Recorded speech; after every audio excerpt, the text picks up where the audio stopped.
Back then they didn't wanna know, fam. Now it's like say they have to. Back then man couldn't get a show, fam. Now in one day I'll have to. I'ma blow in this thing, yeah I have to. Make my mum proud and my dad too. Gotta stay on the straight and narrow, cause one day I'm gonna be a dad too. One love to all of my family. Can't forget my granddad too. Been supporting me from the start. Ail him up, yeah I had to. And the man them already know that. If you got my back then I'll back you. You get out what you put in. So family to put in the work I'm glad to. Stop time wasting and started learning. Stop waiting and started working. One love to the man in my circle, we're gonna make it, yeah that's for certain. One love to the haters pushing me. Knocked at 10:30, 11, and there was someone at the door who said Josh had been stabbed. I was in my pyjamas, normal evening, and I was told he was at the Queen Elizabeth Hospital. I'd asked, where's he been stabbed, because in my head that could make me feel better, but if it was, you know, a certain part of his body, but they said in the chest. I was then driven to the Queen Elizabeth Hospital. At that point I was in the car, just full of panic but trying to stay calm, which is very, very difficult. And then I got out of the car, was met by hundreds of people at the Queen Elizabeth Hospital, all his friends, looking absolutely panic stricken. All I could hear was them saying, it's his mum, it's his mum. I ran to the entrance, but in a situation like this, the police are waiting for you, so they took me through a different entrance. Was met by 3 nurses who said, we're working on your son. I said, where's he been stabbed? They said, in the chest. And I said, is he going to be okay? They said, we can't answer that. He's a very poorly little boy, that's what they said. And then I just waited and waited and waited. And then you had the police, you had hundreds of friends. People were putting it all over Twitter, Facebook, and that's how everyone knew about it, because I hadn't told anybody. I was just sitting at the hospital on the floor, waiting. And then at one point the nurse said, could you just stay in here? I said, yeah, why? She goes, we're just bringing him past where the curtain is and taking him up to the ward. We've stabilised the hole in his heart, but it's critical, but we're going to get him up to intensive care. So they obviously didn't want me to see him at that point. His friends were panicked, angry, jumping about, hundreds of them, looking to me to say that Josh was okay, and I couldn't answer them. At that point there was that many people at the hospital. The police were bringing in more police to kind of deal with the crowds, to deal with the young people. They were all very well behaved, there was no problems, there was just too many of them. And then at about 4 in the morning they came to me and said, right, he's up on the ward, so we're going to take you to see him. And I said, okay. So they took me upstairs at the QE and put me in the family room, and I waited and waited, and they weren't coming to get me. And I went up to the nurse and said, is there a problem? She goes, we just there's a few little problems, but we'll get you as soon as we can. I said, what's the problem? They basically said that they'd stabilised him as such, but his blood pressure and everything was still critical. The blood wasn't pumping around his body properly, so his other organs were failing. And then what had happened is, when he was in the bed in the intensive care unit, his heart had stopped again. He'd had 7 heart attacks during the course of the evening, and each time had fought and come back. And there was 3 surgeons operating on him, and it resulted in, on the bed, in the ward at the QE, cutting him back open again, actually on the bed, not in theatre, and manually massaging his heart to keep him alive. And they said that they just didn't do things like that, but he was so strong. There was a slim chance it would bring him back, and it didn't. And he died. And then I was in the family room, and I just knew he'd died. I just knew. And then I got up and I went to the nurses and I said, he's died. And she goes, we don't know, he's died. I said, he has, I know he has. I don't know why I knew that, I just did. So I said to go, she should go and check and come back. And when she came back, I just knew by the look on her face. And then there was the whole police then was like, all round by the ward, and they were saying, right, it's a crime scene, and their radios were going off, and head of the police came to me and said, right, you can't see him yet, I'm afraid, because his forensics, he's a crime scene. And then the nurses were saying, no, she has to see him. And I was just in an absolute state of shock. It's like I wasn't really there. I was just listening. And then eventually the consultant, the anaesthetist, the registrar came out, and they went to speak to me, and I said, you don't need to say anything, because I know, and I know you would have done everything you could to save him, so please just don't speak to me. And then I sat on the floor outside the room and waited, and then the nurse said, they've cleared it for you to see him. Who would you like to go with you? I said, I just want to go on my own. I want to say goodbye myself. It was just like a normal ward with people in beds, intensive care, so very poorly people. And then they said, right, he's behind that curtain, so it was about probably 3 metre distance, and I remember I didn't want anyone to come with me, so I walked, and it was like walking one foot in front of the other. I couldn't just walk normally, I couldn't do it, so it was like 1 footstep at a time, and the nurse is walking with me, and then he was just lying on the bed, his body, and with a white sheet over him. Yeah, he looked peaceful, but at that point I wasn't bothered if he looked peaceful, he was dead. Held his hand, I wasn't allowed to touch him or move the sheet or anything, but to be honest I probably wouldn't have wanted to. But I just held his hand and kissed his cheek, and at that point his body was starting to harden. He was cold, there was no warmth in his body, but he was soft, still soft, if that makes sense. And then the nurses were hugging each other and they were crying, and I was just speaking to him very normally, telling him his friends are outside, everything was okay,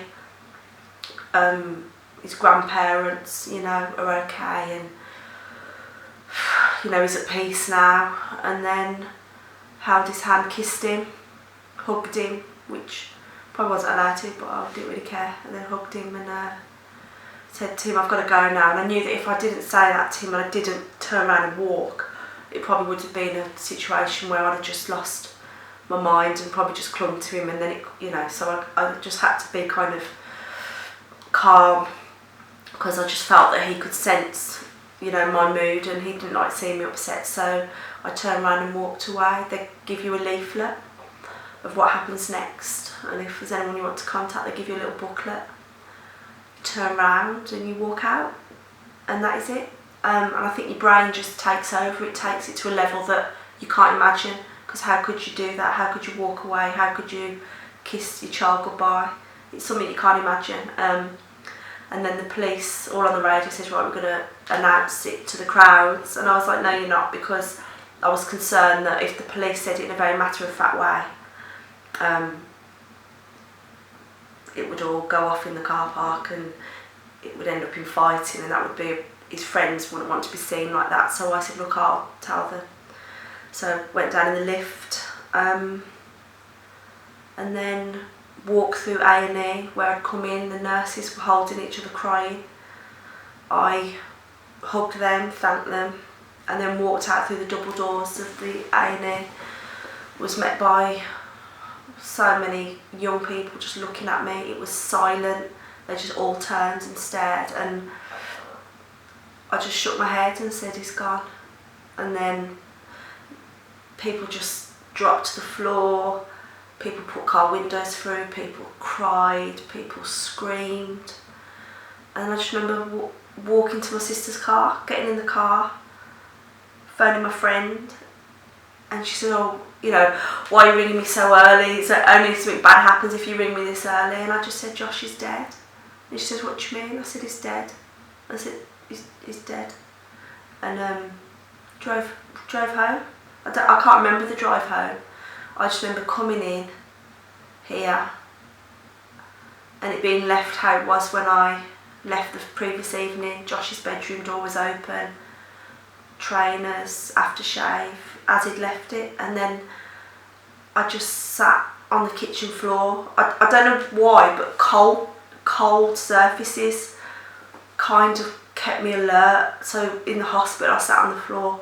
At home I came and sat on the kitchen floor on the tiles, and then I just screamed and screamed and screamed, lying on the floor screaming, and nobody could, how could they? They couldn't do anything. And then my doctor rang, which, you know, it's serious when your own doctor rings you on a Saturday, and they wanted to sedate me and everything, but I didn't want to be sedated. And then everything was a blur from then. I just remember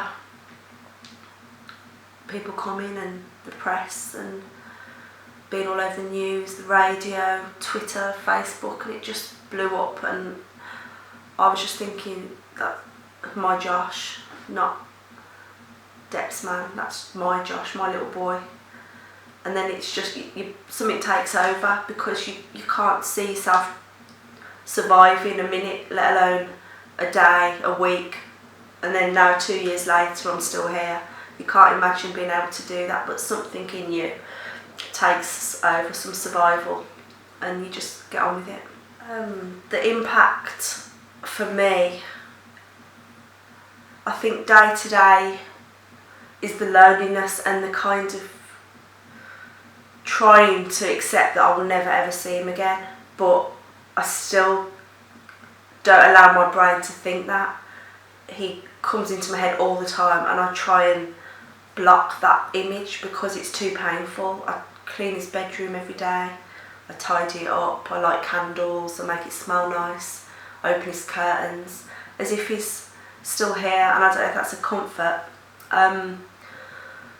It's just confusion. The last 2 years has just been incredibly confusing. You're put in situations you can't imagine, the coroner's court, the funeral, the press, the public grief, and then you become a person that is an object in a way. That's, I don't know how to really describe it. Alison, as I was, went, and I became Joshua's and Depzman's mum, and a lot of people were grieving, and yet I wasn't grieving, and you know, people lent on me a lot, and you know, it gave me a distraction in a way to kind of survive. If I was making sure they were okay, it still gave me a purpose, and that has kind of like gone on and on now.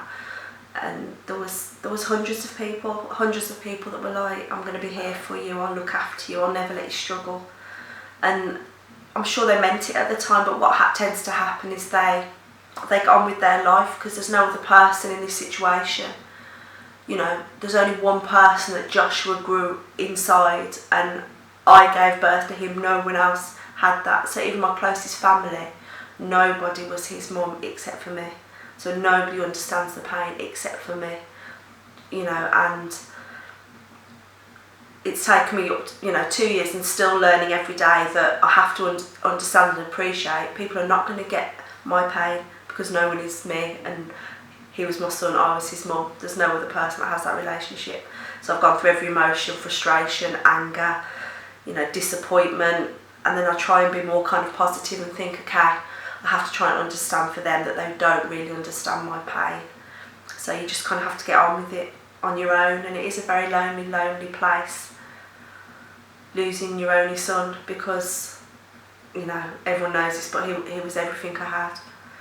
You know, the most important thing I had in my life. What else have you lost? I've lost my identity, I've lost my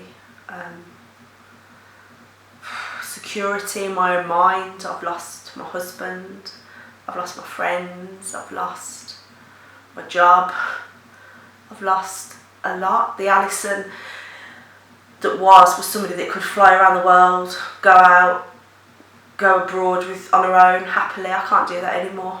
I kind of get scared, and there's no comfort. The only comfort I can cling to is Josh still.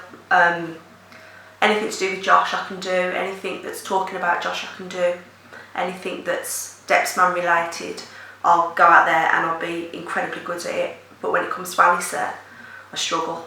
You know, I couldn't go out for a night out and be okay. The chances are I'll go out and I'll get upset, so I'll come home, or I've tried to go on holiday and I'll fly back because it's not to do with Josh. So it's, you know, I've lost a lot. I've lost the happiness and security that I had of knowing I had my son and he was happy, becoming successful. But the most important thing for me was he was settled. He was doing what he should be doing with his attitude, his manners, you know, his approach to life. He'd made it in everything that a mum would have wanted for their child, and that gave me a lot of comfort. And I haven't got that. I've lost everything really. I'm still here, but I can't. It's like a shell of the person I was, and it's as if I'm a new person. I've been born again, so I'm very much at the stage where I'm learning to crawl. I'm learning to, you know, I've had everything wiped out and I cannot do anything. So now I'm trying to take little steps, like a newborn baby, like a toddler. So the Alison that is now is new and just trying to figure out how to be, how to live, how to move forward. At the moment, it's still every single day. I'll get through today, then I'll do tomorrow. Get through tomorrow, do the next day. It's not, I'm okay for weeks on end. It's literally day by day still.